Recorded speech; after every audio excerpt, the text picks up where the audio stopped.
a great friend and mentor to literally hundreds of students and faculty. Maybe you could put an extra zero at the end of that, maybe thousands. But to be a bit personal, he was a great colleague and partner for me. He was a creative and innovative director, always willing to step into the breach. You heard 3 times as director. Who does that? And to run all kinds of programs and teach all kinds of things. And in an era, remember we're talking 25 years ago, almost a quarter of a century ago, he recognized that technological advances were going to change the profession. So to prepare students for the changing times, he insisted the school develop a multimedia curriculum and that Annenberg create a journal that he called the Online Journalism Review to chart the course of that changing field. 20 years later, the number of those impact and change in technology may seem obvious, and of course they're taking place almost every week. But they weren't so obvious then, and it was highly innovative. In a very different arena, you know how much Michael loved the arts, but you may not know this story. For a number of years, the Pew Charitable Trust had funded a special program in arts journalism for early career professionals. Some were based in Los Angeles at USC, and some were based at Columbia, at the Columbia Journalism School. But in the late 1990s, just before Michael became the director of the school, Pew decided that all the students should be housed at Columbia. Michael was furious. You know, being a picture of him as being furious. He was furious that Pew would treat LA so badly. So in 2002, almost as soon as he became the school's director, we went to the Getty Foundation. The Getty Museum is part of a foundation. They have their own foundation, and argued that LA deserved a foundation-funded arts journalism program to match the astonishing and diverse city. Michael convinced them to provide $500,000 to create a program, and then brilliantly found Sasha Anawalt to run that program. Our arts journalism programs helped to lead us to recruit an astonishing faculty who created specialized courses in all kinds of fields. Some of them actually have returned here today to be here. And Michael taught some of those courses himself. Perhaps because his own credentials were as a prize-winning reporter, not as an academic scholar, Michael believed it was important that people who were professional journalists be able to get tenure. So in hard-fought battles with the USC administration in early 2002, he convinced the provost's office that the promotion and tenure standards for this school should state that, quote, when considering candidates for tenure in journalism, the publication component of the tenure standard may be met through excellence in professional achievement rather than through scholarly research. Michael himself personified that, and so do many of our faculty, who now are faculty, tenured faculty, because of that standard that Michael helped to bring through, and had dramatic consequences for the school. But even more impressive, he was always willing to jump back into service. What crazy person does that? Returning to lead the school for a second, then a third time as the director, and to lead graduate programs whenever needed. And as you'll hear in a couple of minutes, among the many things that he did, when news publications were dying, and we know how tragic that is all around the world, Michael and Sandra Balro-Keach, who are here, had the idea of creating a visionary new product, the Alhambra Source, which you'll hear about in a couple of minutes, that I think would still be alive today had it not been for COVID. Throughout his life, Michael was blessed by a wonderful family, a talented wife, who traveled with him around the world, often working as a librarian in the schools where their kids were, and the kids are here too. Maybe you can describe her as a librarian. And she came back with Los Angeles and the Los Angeles Times, and finally to USC. Please join me in welcoming and thanking Linda Parks.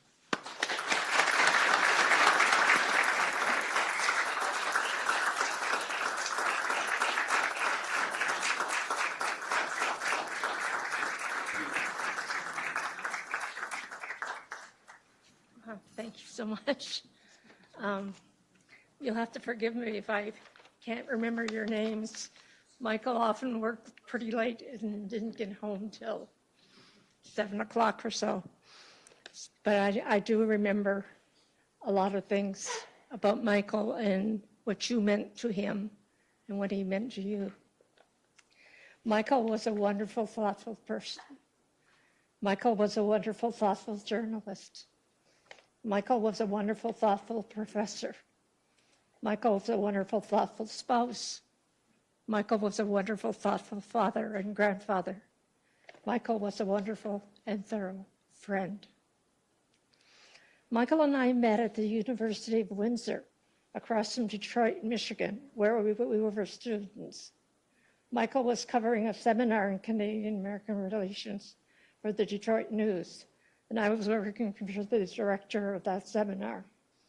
The day we met, I walked into a room for a luncheon, but I couldn't find a place to sit. Michael pulled out a chair for me. I had typed out his name badge and thought with surprise, he's just a kid. He was 19 years old. We wed 13 months later and were married 57 years and 2 weeks. We raised 3 wonderful children, Danielle, Christopher, and Matthew. Michael was a foreign correspondent for 25 years, educating the world. Wherever we were posted, Michael built small libraries to educate himself about the events and people he covered. Asking the right questions in his stories could make all the difference in the world. His home office in Pasadena has 35 floor-to-ceiling bookcases, and the home has 16. One of our most memorable assignments was Beirut. It showed what a formidable journalist and father Michael was. In 1975, Beirut was in the middle of a civil war, but Michael felt we could still be safe there. We went in with our 2 children and my being very pregnant. There were bullet holes in the balcony. Food stores closed without notice, and our fridge was filled with hot dogs. During gunfire, Michael said the safest place was in the bathtub. While Michael was in Athens meeting with his editors, we put the mattresses together on the floor and slept in the living room, away from any windows or stray bullets. The next day, we moved across the city to the perfect furnished apartments, which was far from perfect and not very well furnished. But it was on the safe side of the city. A message from martyrs told Michael where we were. Michael decided to get us out of Beirut. People were leaving. The airport was closing quickly. Only first-class tickets were being sold on a flight to London. I was 8.5 months pregnant then, and they refused to allow me on the flight. Michael would not take no for an answer. He leaned into the counter and he grabbed the agent by the collar and demanded their release form. We were on the last flight to London and Michael stayed behind and returned to the story. 2 weeks later, he walked into the delivery room of the Queen Charlotte Maternity Hospital, raincoat in hand and typewriter. Matt had been comfortably delivered only minutes before. We were both safe and sound. I want to thank the Annenberg School for hosting this memorial to celebrate the life of our friend and colleague. I want to thank each and every one of you for coming to remember Michael. Please remember him well. Michael was a good friend to all of us. Thank you.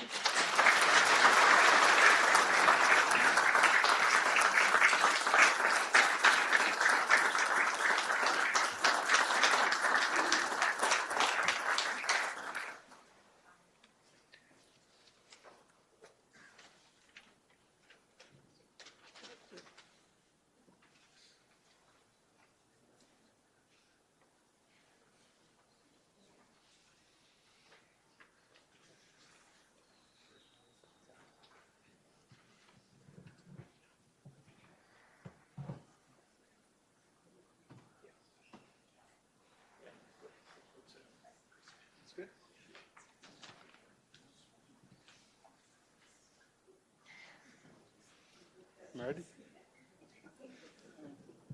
Can you hear me okay? Okay. I don't normally talk with microphones. Usually I have a big class of math students, 200-300 people. But So people often wonder why I call my father Michael. When Danielle and I were very young, he said that Michael was his name and that we should use it. It may be atypical, but that was more comfortable for Michael. Michael was a young father, marrying at 21 years old. Danielle and I arrived soon after. The past 15 months have been difficult. It has been so very comforting to meet friends and colleagues of Michael, people whose lives he touched, people who love and miss Michael. From them, I have realized that Michael raised many people, not just his children. His guidance was patient, sincere, and generous. It was not controlling or prescriptive. At times, I would have preferred for Michael to tell me what to do or not to do, but he wanted me to find my way, to become my own person. It was a bit of an unconventional childhood, living in Singapore, Moscow, Lebanon, London, Windsor, Cairo, Hong Kong, Beijing, Johannesburg, and then off to college in Boston. We had a few strict rules: no disturbing Michael while he's writing, and no leaving our toys scattered about the house. We had a lot of freedom when it came to playing outside. And when I became hyper and was underfoot, which was quite often, Michael would tell me to go play in traffic.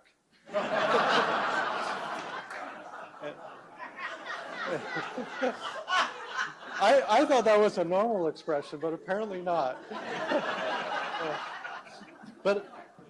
And I did. As a high school student living in Johannesburg in the mid-'80s, I was riding my bicycle all over town and beyond. I once put 30 rands in my pocket and rode 400 kilometers across the former Transvaal, through the Orange Free State and into Natal. Along the way, I hitchhiked through the independent homeland of Kwakwa. I didn't have money for a hotel or a campsite, but the police station in Heilbronn in the Orange Free State was kind enough to let me spend the night. When I arrived at my destination and called home by payphone, no cell phones, no email, there were no complaints or reprimands. My parents understood my need for adventure and were relieved to learn that I was fine. The 5 a.m. Muslim call to prayer and the clacking of keys on a manual typewriter into the night both transport me back to childhood. To feel at home, I need a few walls of books. I am working on developing a better appreciation for classical music and opera, as they make me feel closer to Michael, who would have classical music playing in almost every room in the house. One of my journalism professors from Indiana University, Claude Cookman, served on an accreditation committee with Michael. Hearing Michael mention having a son at IU, Claude asked him if he knew Chris Parks. And Michael thought that was great. His being associated with me rather than the other way around. Michael and I were quite different, but he was proud of me. The week before Michael died, we were having a nightcap, scotch, of course, talking in the living room. Michael was coming to terms with retirement. He said he'd worked 60 years as a journalist, 20 at USC, 20 at the LA Times, 12 at the Baltimore Sun. Michael said that when he was in Jerusalem, that Warren Christopher, then Secretary of State, would call when he came to town. I can see them meeting at a hotel bar, having a scotch, perhaps the Seven Arches. Warren told Michael he knew the Palestinians had two major concerns, and Michael replied, no, they don't. They have three, and here they are, and would explain. Michael was not bragging. He was just trying to feel he had done enough, that it was okay, that he was allowed to retire, spend quiet nights on the patio with a book, a glass of wine, listening to classical music. A few months ago, Sasha Annenwald and my brother Matthew and I were having coffee and snacks in the kitchen. And after listening to Matthew and I go on for a while, Sasha said the kindest thing. She said that she could see Michael in each of us. Michael is still here. He lives in us. He lives through us. It is up to us to honor Michael by being our best selves. So in that spirit, let's do what Michael would do and listen. Thank you.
Thank you. The LA Times is such an important part of Michael's professional career and time here, and so we're thrilled and honored to have Scott Kraft as the current editor-at-large of the LA Times here to share your memories.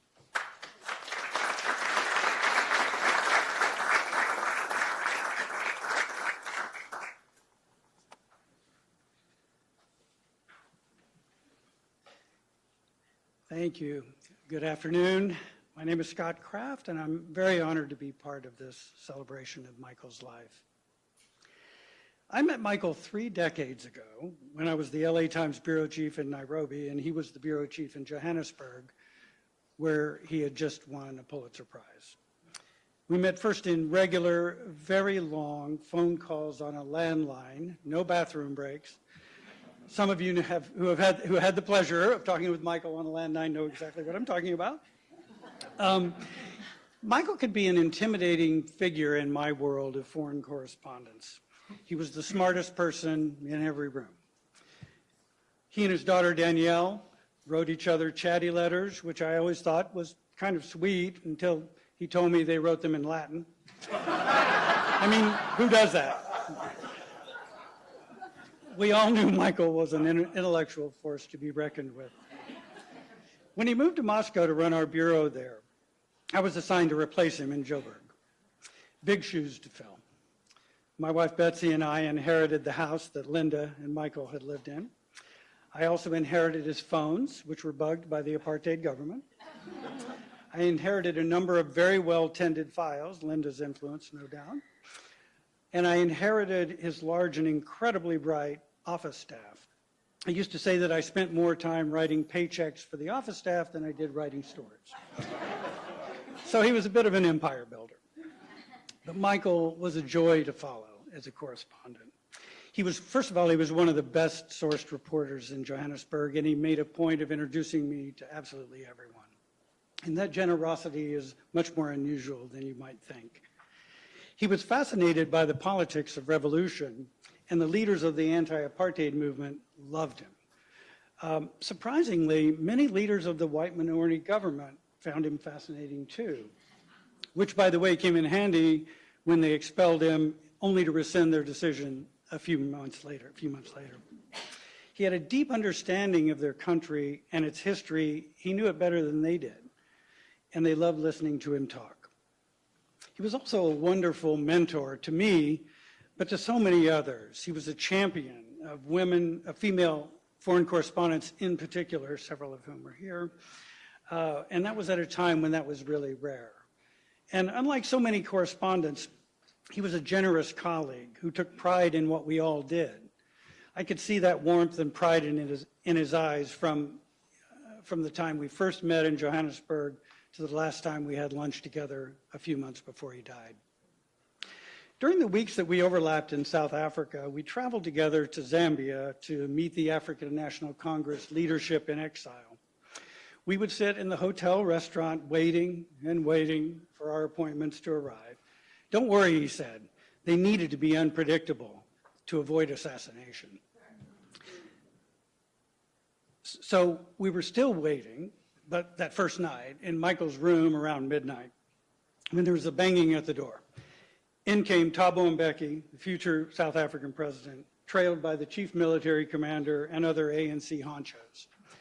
They greeted Michael like a brother. It didn't hurt that Michael had remembered to bring Thabo's favorite pipe tobacco, and of course a large bottle of Chivas Regal. They left around dawn. Michael was a writing machine. He wrote late at night, as Chris said, with the classical music on and a glass of red wine or scotch, depending on the country maybe, in his hand. One bit of advice he gave me early on was that I needed to persuade the foreign desk in LA that we didn't need to do so many incremental daily stories from South Africa. He said LA was getting addicted to 3 or 4 stories a week, and he was writing 300 stories a year, truly was. So one day early in my time in Joburg, I called LA and spoke with one of the desk editors, and I said, so I was thinking, and I said this with a little bit of trepidation, maybe I should do fewer dailies than Parks. Would that be okay? And there was a long pause. Finally, the editor responded with a chuckle, thank God.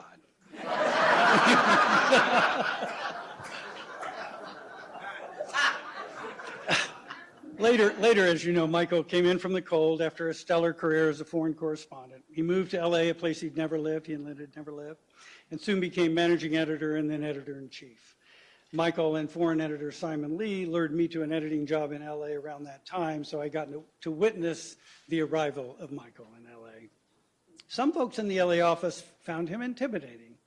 I always thought it must have been that Jesuit education. But his closest colleagues knew that he was a truly warm and generous boss and colleague. He had a delightful laugh that always made his face turn red, I remember. I loved making him laugh. He was someone who always had time for you, always had time to talk stories, always loved hearing about your family. When he became editor of the Times, I remember that Time magazine described him as a rumpled foreign correspondent. Boy, they needed a fact checker. Unless their definition of rumpled included cufflinks and a tie. Even back in South Africa, you could spot Michael a mile away in his blue blazer and pressed khaki pants. He would cover township violence, dodging tear gas canisters, rocks, and bullets, and yet be dressed like someone who got lost on his way to church. I once screwed up the courage to ask Michael, why in the world do you wear a sport coat to a protest march? And he had a simple explanation. I want everyone to know why I'm here, he said. I'm not a cop. I'm not a protester. I'm just a reporter. And what a great one he was. Thank you.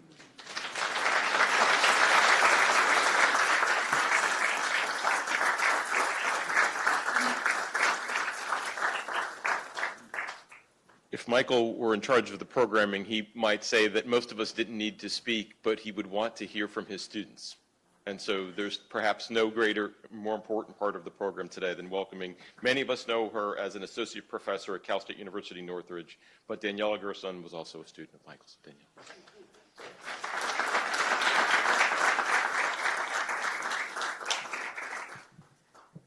So when I arrived here today after not having been at Annenberg for many years, and I went into the bathroom, I heard two people talking about how Michael had gotten them a job. I'm wondering how many people here got a job through Michael. If you could just raise your hands, changed your life course in some way, got sucked into some adventure. And when you talk about empire building, I feel like we're all a little bit part of Michael's empire. I arrived at Annenberg 15 years ago this summer, and it wasn't at this building, but not the hall, but the older building over there. And still nervous, excited, trying to make a good impression. During the first class discussion, I cited some new reporting in the Times. Professor Parks, I think, we always called similar, I guess, to Chris, we always called him Michael.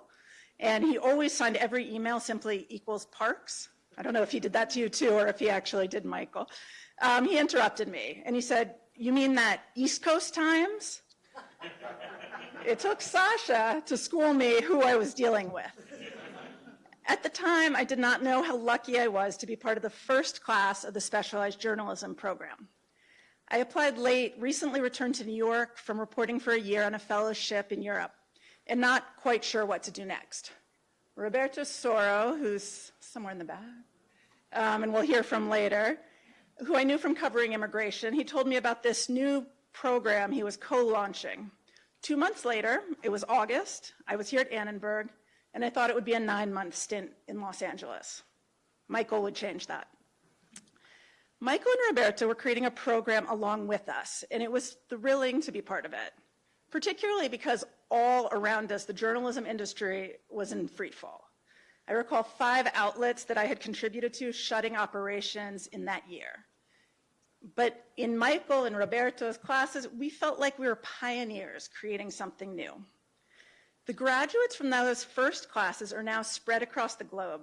And since Michael has died, we've been sharing some of the lessons that we gained over those years, so many years ago. Pekka Pakala, who at least planned to live stream today, even though it's 2 a.m. in Helsinki, just yesterday used Michael's phrase, "follow the money," in his role as a senior communication specialist in the Finnish Prime Minister's office. And we all know that if he's senior communication officer for that prime minister, he's doing a good job. And Natalia Bogolavsky, when she returned to Santiago, Chile, after the program and joined a nonprofit investigative outfit, made sure one question Michael always asked kept guiding her reporting: who was in the room? The best part of learning from Michael were the sprawling one-on-one conversations where you joined him on a journey of ideas taking you around the globe. And as many have mentioned, these were sprawling conversations. Elizabeth Aguilera, who, if her plane arrived on time, is live streaming from Washington, D.C., where she's moderating a panel, described meetings with Michael perfectly. Michael had a great talent for questions and a gaze that made you realize things as you talked them out. He would just wait for you with his hands folded, and his eyes would get bigger and brighter because he could see your light bulb coming on. And then he would laugh. But the first time I scheduled a meeting with Michael, it didn't start out so well. A few days into school, after I made that not so great first impression, I asked Michael for advice on a story topic I was trying to pull together for Sandy Tolan's class on reporting on LA. Michael mercilessly tore apart my uninformed and hastily formed idea for a story. Anyone else get torn apart by Michael in an editing process? But then he asked me questions about my background. When I said I went to Brown for my BA, he softened. As you saw in, I think, many of the pictures, you probably noticed and also heard about his daughter, Danielle. She had also attended Brown. And Michael told me she had died the previous summer. Over the years, I became familiar with her presence from the photos on his desk and felt Michael's fierce love for her as he shared with me details of her incredible but too brief life. The archaeologist for whom the flags were dropped to half-mast in Cyprus after she died. Upon graduation, I could have ended up just about anywhere, reporting in Brazil, back in New York, perhaps near my parents in DC. Instead, Michael offered me a job to manage the Alhambra Project, a joint initiative between journalism and communication professor Sandra Balro-Keach. The goal was to investigate how local news could cross ethnic and linguistic lines and contribute to stronger local civic engagement. You'll hear some words from Sandra later at the reception, but I need to share, as anyone who saw them together, the two were a formidable pair. And they did not always agree.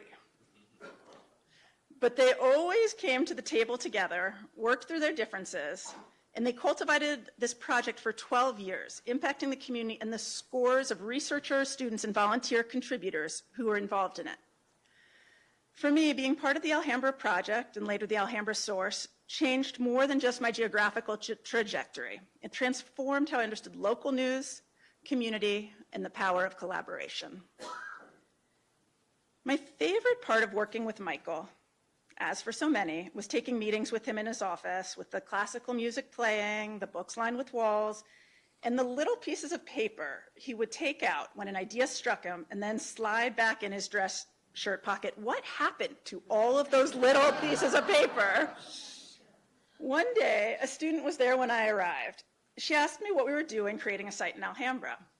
"It's an adventure," he said, giving me a look. "I think we both like an adventure." I loved being on that adventure with Michael. Michael may be known first as a Pulitzer Prize winning journalist, an educator, but he also was a media entrepreneur. Our whole wing at Annenberg East, of whom I see quite a few people, Richard, Roger, here today, were projects Michael cultivated. There was Alhambra Source, of course, but there was also Michelle Levander Center for Health Journalism and Boyle Heights Beat and other initiatives that came from that. Richard Kipling and Roger Smith Center for Health Reporting, and each would win multiple awards and create new models and avenues for service journalism. My last conversation with Michael was immediately after my father had received a fatal diagnosis in the fall of 2019. It was Creutzfeldt-Jakob, a neurodegenerative disease. As one does, I searched on Wikipedia, where it said that another former LA Times editor, John Carroll, had died of the disease. I immediately called Michael on my cell phone, knowing he would be there to forge a connection. Though not actually always sure he would answer his cell phone, but luckily this time he did. And his words upon the news were simple: "That's not good." And yet, even though he didn't say that much, I felt so taken care of immediately and comforted by Michael's presence. It was the first time I'd let tears come. My father died and the pandemic came months later, and I regrettably let communication with Michael lapse. The final message I received from him was 2 years later in April of 2021. He wrote after I published a guest essay in that East Coast Times. "Dear Daniela, what a nice, so nice piece this morning in the NYT. A moment of reflection on immigration through the reflecting mirrors of your father's life. How are you, your bride, the twins faring? We need to catch up. If you were vaccinated, we probably count as consulting adults in these days. All best equals Parks." I responded to his email, but never heard back from Michael. I wish I'd called and insisted we meet up. The article led to me developing a book project that deals with shifting borders in Soviet history, past and present. I, of course, so wish I could sit with Michael in his office with that classical music playing and have him debunk my ideas and then build them up with more context and insights than I ever could. Michael, you are deeply missed. I'm so grateful for the time you gave to me and all of us.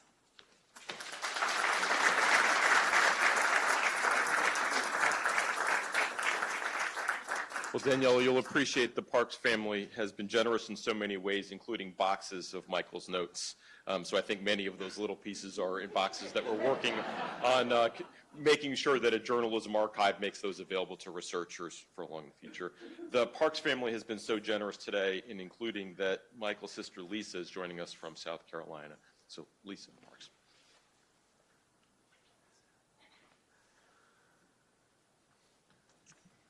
I share love and greetings with all of you. Thank you for being in our lives. Thank you for sharing so many stories already, and I'm looking forward to hearing more stories.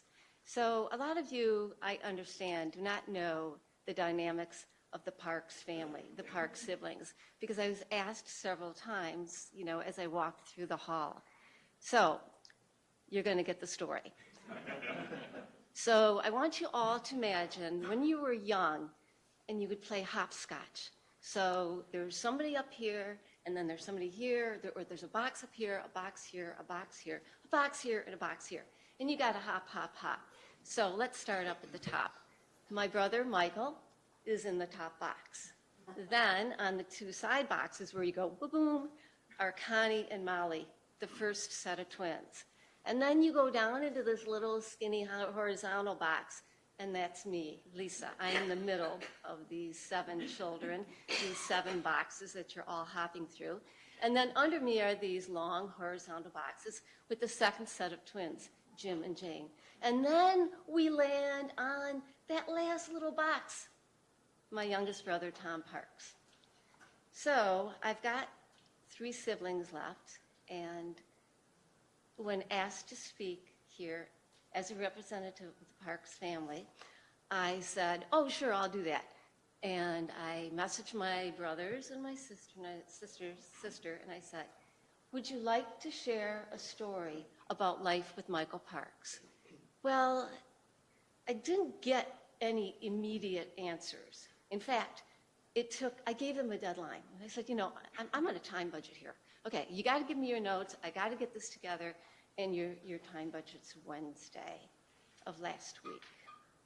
So something trickled in from one brother, Jim, and he just said, well, we didn't really know Michael Parks a lot when we grew up together, but he set a very, very, very high standard of professionalism in academia. That's what he had to share with me. And so then I was like, okay, I've got 2 more siblings. I guess I'm going to be on my own and talk about being, the godchild of Michael Parks. There was only 8 years between us. I was going to talk about, well, my brother Michael taught me how to read newspapers. You only read the paper from the left to the right, and we would have 3 to 4 stacks of papers every Sunday. And then I was going to share the story about, because I was the godchild, Michael was responsible for my religious upbringing. Well, it didn't happen that way. So what Michael felt his responsibility is make sure this child reads. So I remember at the age of 3, I got 3 books. At the age of 4, I got 4 books. And it went on and on. So by the time I was like 16, I'd get these stacks of books, 16 books. So there weren't a lot of presents that went around in the family, but I felt I was the richest of all the children. So going on to my brothers responding to my messages, one very favorite brother won the lottery. He wrote a story. It is not a short story, but there are some really fun parts. Let's go. This is from my youngest brother, Tom. My first memory of Michael was as my roommate. In a family of 7 kids, he was the oldest, and I'm the youngest. My crib was in his room. He looked after me in my first years. Later, I moved out and shared a room with the younger Parks kids.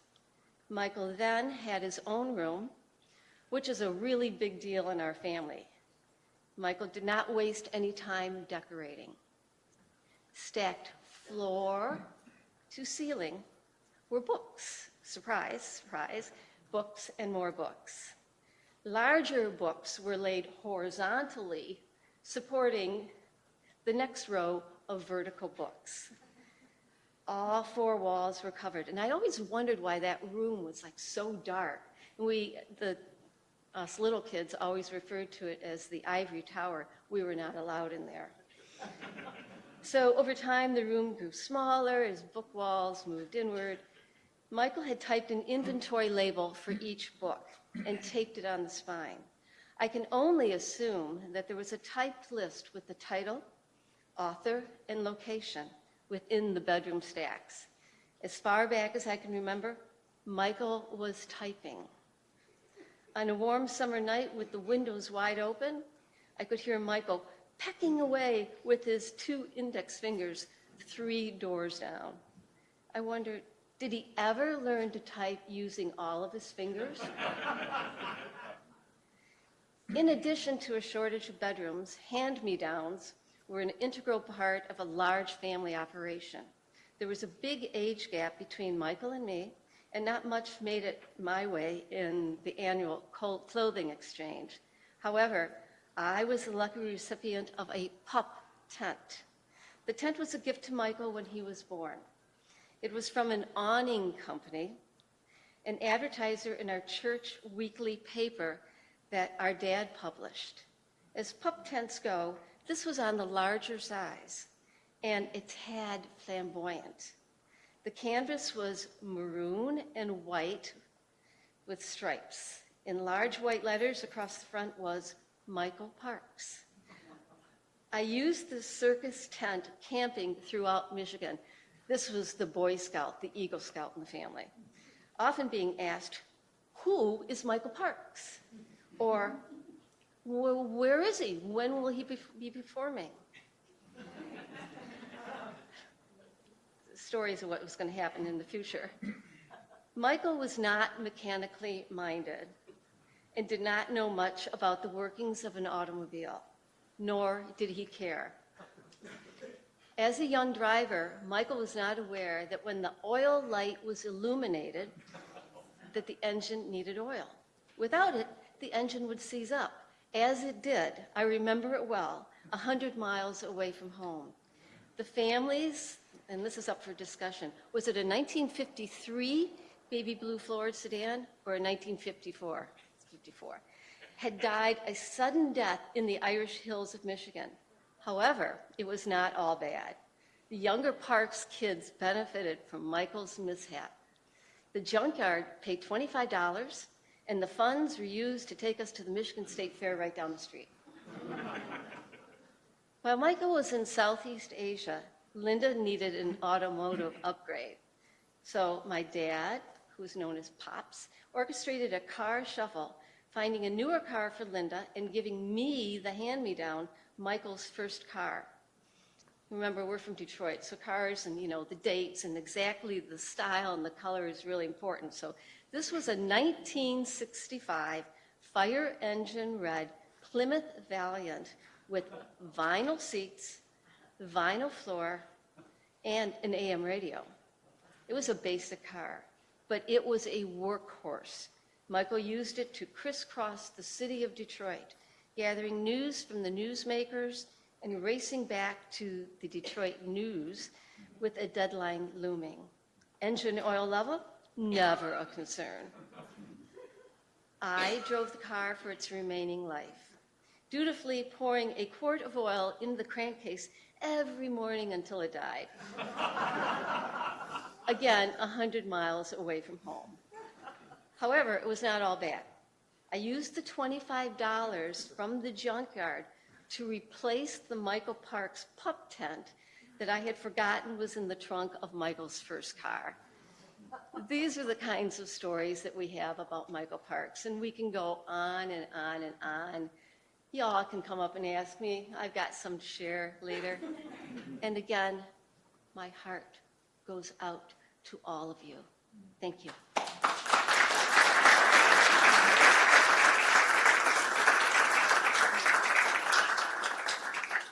We know that our guests are from all over and have traveled a long ways to be here. Other folks have had a very busy time, and making this a priority has been important.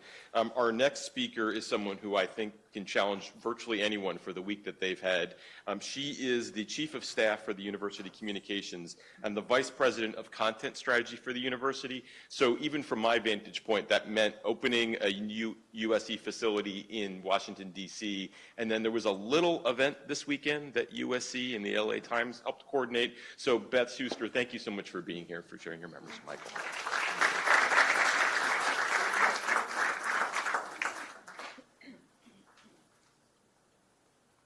Well, I had a little help in those things, but thank you, Gordon. Good afternoon, everybody.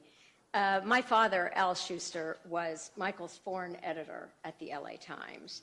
He and my mother, Miriam, regret that they couldn't be here today, but they send their very best regards to you, Linda, to you, Matthew, and to Chris.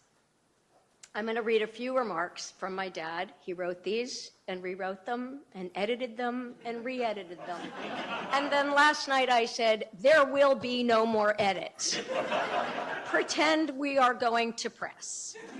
So that was it. So I need to look at this because I thought I had it memorized, but I don't. I knew Michael from our days in Saigon. I worked at the New York Times, and Michael, the Baltimore Sun. I lived in room 19 at the Continental Hotel, and he lived next door. Let's say the sun never set. His typewriter never stopped. It soon became clear he liked writing at least 1,200 words about everything. So I lost a little sleep. He once told me that as a young lad, he contributed his time to the neighborhood synagogue in Detroit, going there on the Friday night Sabbath to turn on the lights and then to turn them off on Saturday. His 1,200 words, a good Catholic helps a synagogue. China.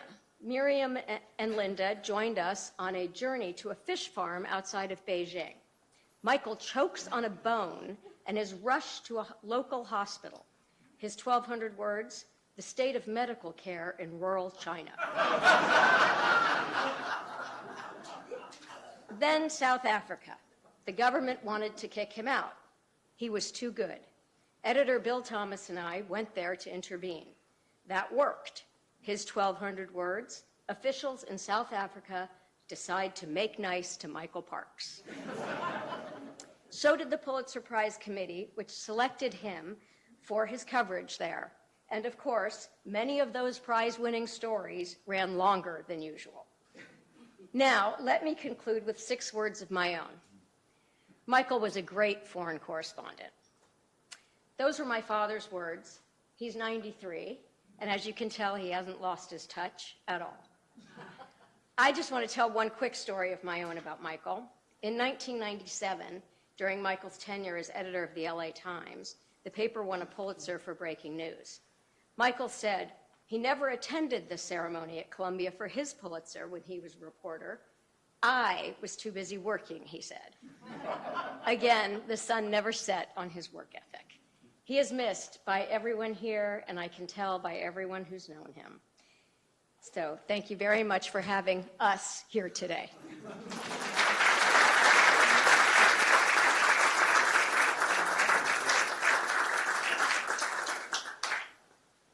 Please join us in welcoming Elizabeth Sjogren, who's an associate professor at the Medill School of Journalism and also a former reporter in the LA Times Moscow Bureau.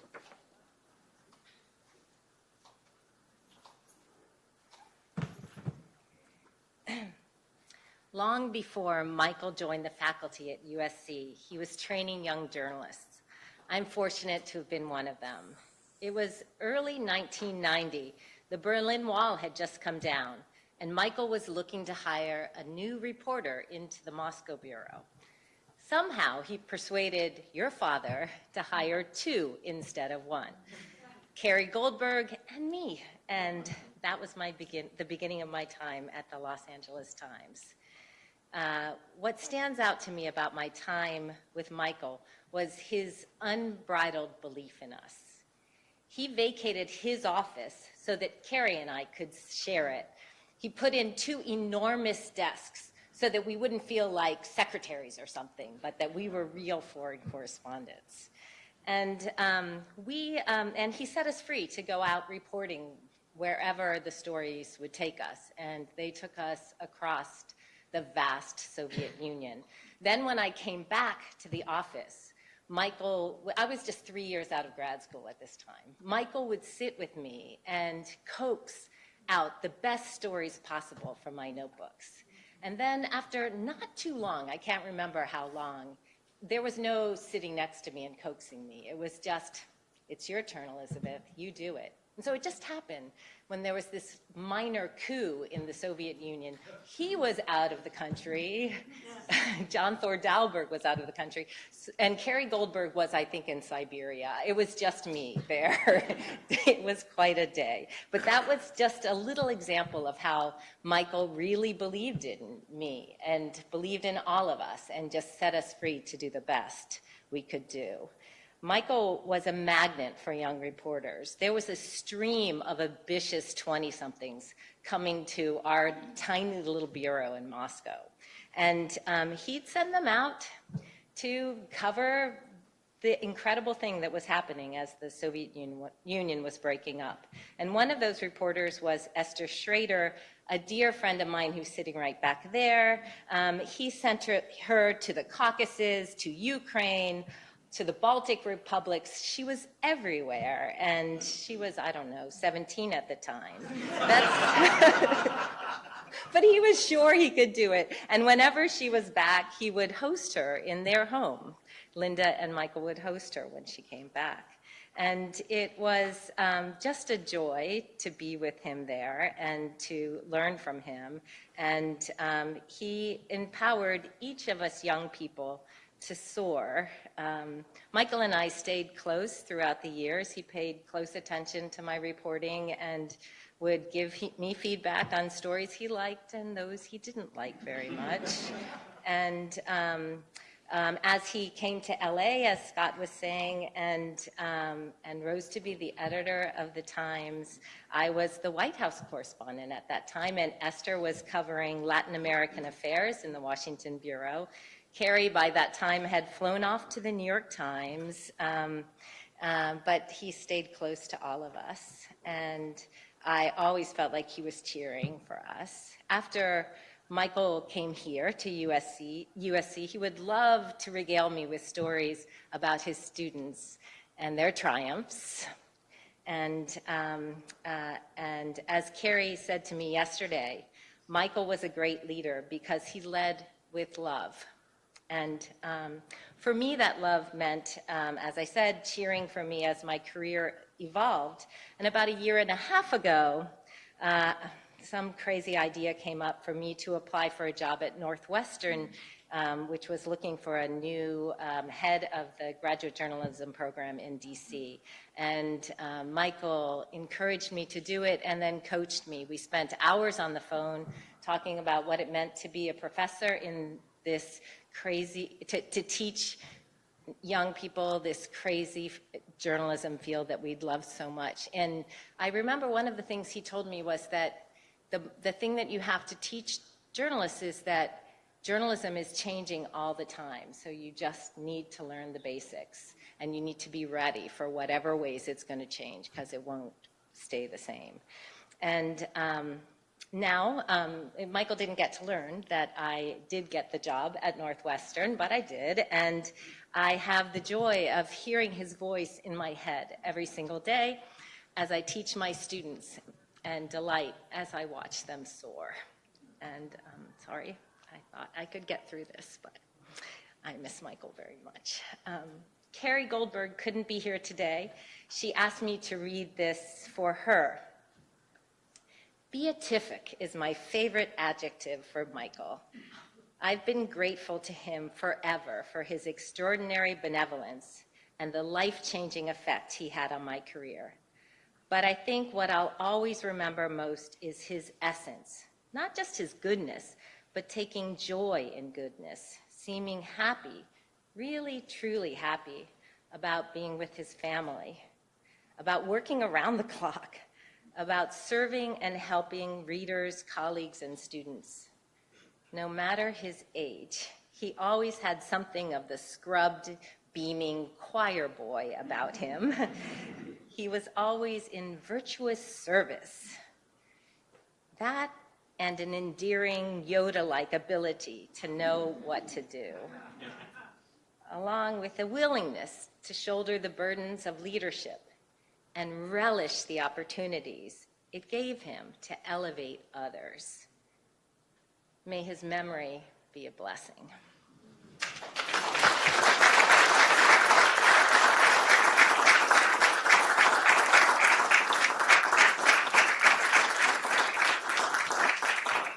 And for our final speaker in the formal part of the program, we'd like to welcome Matthew Parks to the podium.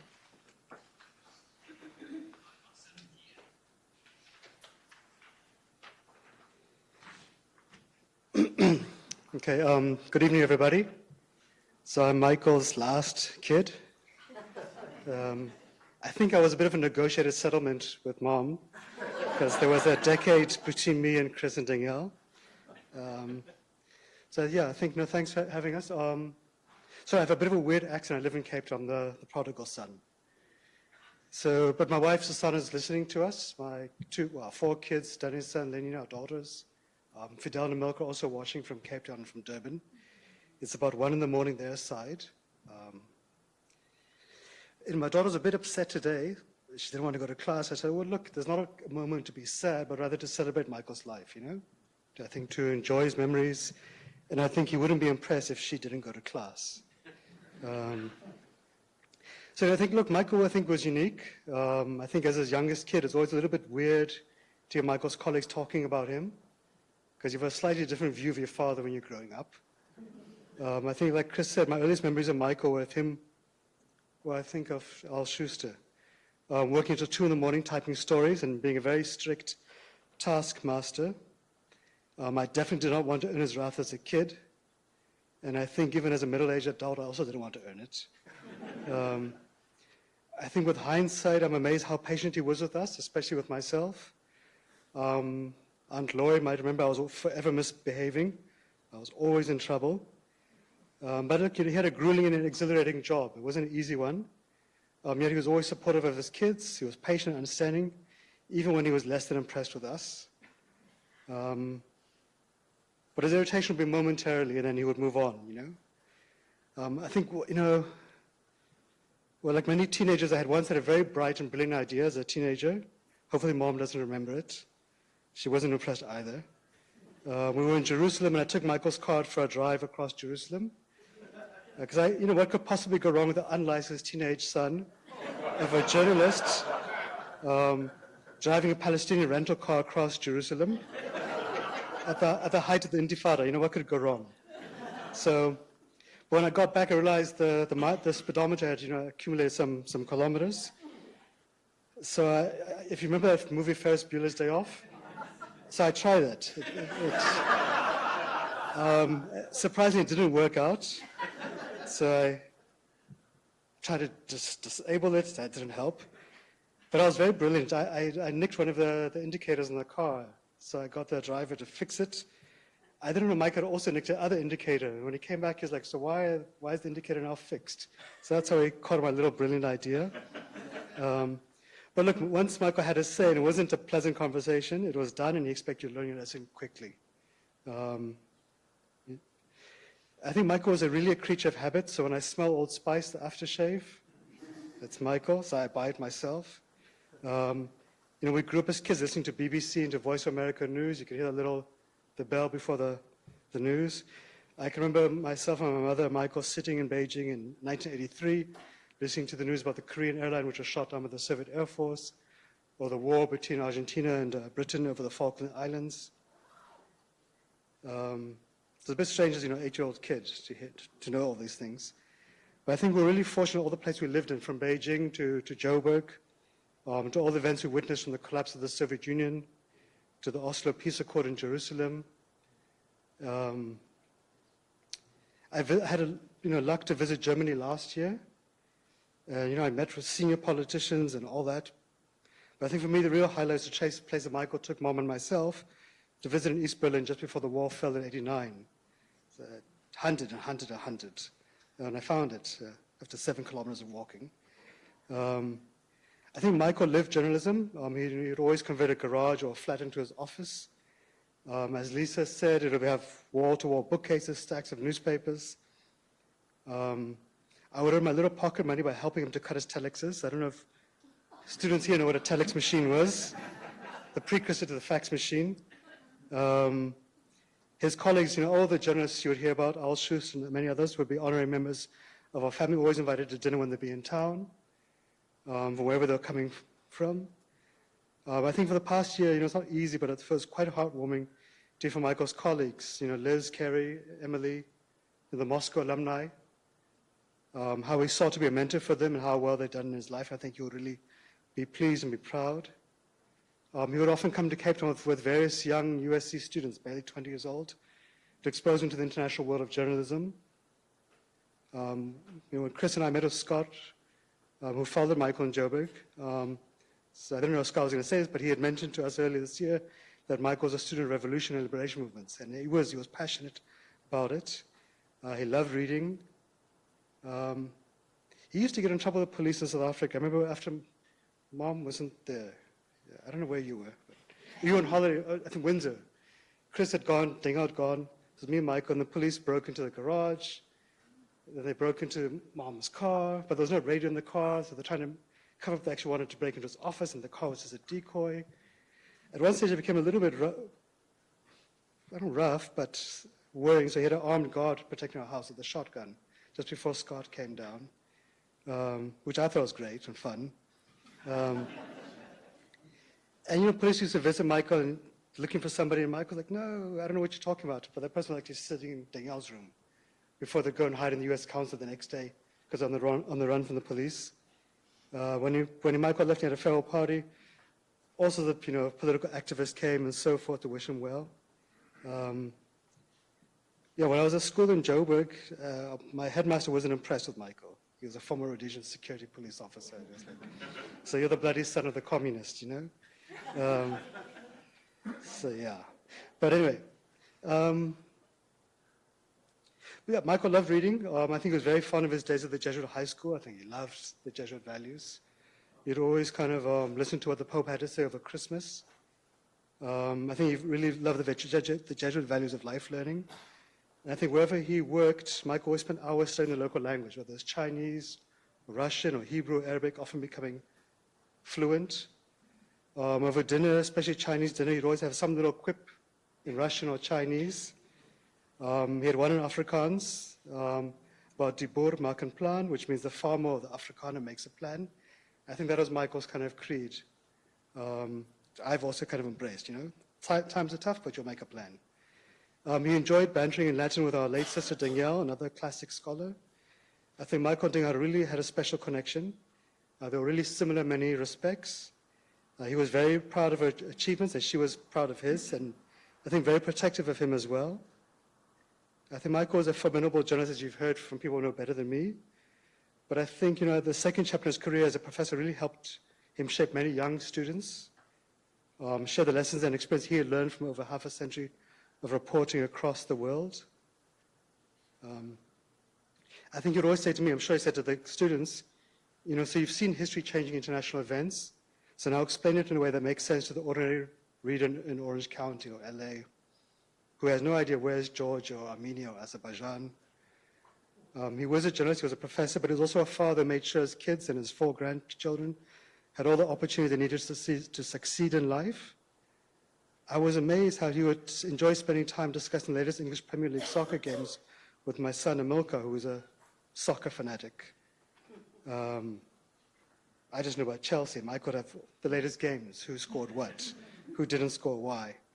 Or letting a little Lenina, you might have seen the pictures, bearing him under her teddy bears, getting updates on our son Fidel's school reports or Danisa's career in marketing. He was an easygoing traveler. When we had our wedding in the northern part of South Africa about 20 years ago, temperatures there, I don't really know Fahrenheit, but I Googled it. It would hit easily 104 degrees Fahrenheit in Limpopo, the northern part of South Africa. Michael would be cool, wearing his suit, his blazer, his tie. Years later, he would tell us how he fondly befriended the hotel owner quickly, where our wedding took place, and organized a bar tab. Just keep the whiskey coming. Limpopo was hot. I think despite his stern image to us as kids, he was really a softy at heart. In the later years, he enjoyed spending time doting on his little puppies. I think Michael was at his happiest watching the sunset from his flat in Camps Bay. You might have seen the photo. While sitting in his backyard, he's got a little backyard forest in Pasadena, with a glass of wine, sharing war stories. I think my biggest regret is that he didn't really have more years to enjoy his well-earned retirement. So I think we'd really be grateful that the USC community gave him a wonderful sequel and illustrious career. And who knew Mike would have become such a fan of the USC Trojans? Or tell us about this little statue of a puppy or dog. But he would tell us. And bring back little USC paraphernalia for his grandchildren, who will still go to campus in South Africa wearing it. So I think, Mike was a larger-than-life Pulitzer Prize-winning journalist. I think he was nominated once additionally as well, if I'm right. I don't think any of this would have been possible without his wife, our mother, Linda. And it really was a unique partnership. And together they really made it happen. I think without a mother, Michael wouldn't have been able to do it. Michael made a name for himself across the world of journalism, but he never forgot his parents or his brothers and sisters. I think you can see Lisa and Laurie, Madeline and Tim. He always retained the Parks family sense of Irish humor. And no matter where we lived in the world, he always made sure that to ship us off to Detroit, to Oscoda, where we spent time with family. I think this was important, as well, because Connie, his sister, would always share and spill beans with me about Michael's younger days. And I'm told once he set a toilet seat on fire at the house. So I don't know if that's true or that's Connie's embellishment, but as far as I'm concerned, it's true. I think family was important to him, and we could see a lot of our grandfather Pops in Michael. I don't think it's a coincidence that Pops, who spent his retirement in Oscoda, and I always thought Oscoda is like a big, famous place in the US. I didn't realize most people haven't heard of it. It was a nice little rural part of northern Michigan. So Pops was such a pillar of that community that in his retirement at the library at the US Air Force Base was named in his honor. So I think you can see a tradition of books and so forth. So I think the loss of a loved one was never easy. It took me some time to realize I can't phone him on a Sunday evening to discuss what is Trump up to today. And I would love kind of provoking him about it. But I think we'll be forever grateful that he had such an adventurous life at the LA Times. I think that he found a second home at USC, and most importantly, that he left this life on his terms. At home with my mother and our brother. I think one couldn't ask for a better ending. That's how Michael would have wanted it. And I think that also would have meant a lot for our sister Danielle. So I think maybe let's say, well, I've definitely exceeded Sasha's 4 minutes. But what can you do? So I think just to say thanks to the USC and the LA Times families for putting everything together today. To Sasha, to Nancy, Scott, Gordon, Ellen, many, many others. Too many. I think Mike would have been happy to see everyone together. And I think he probably would have signed off with an amused or bemused cheers. So thanks very much.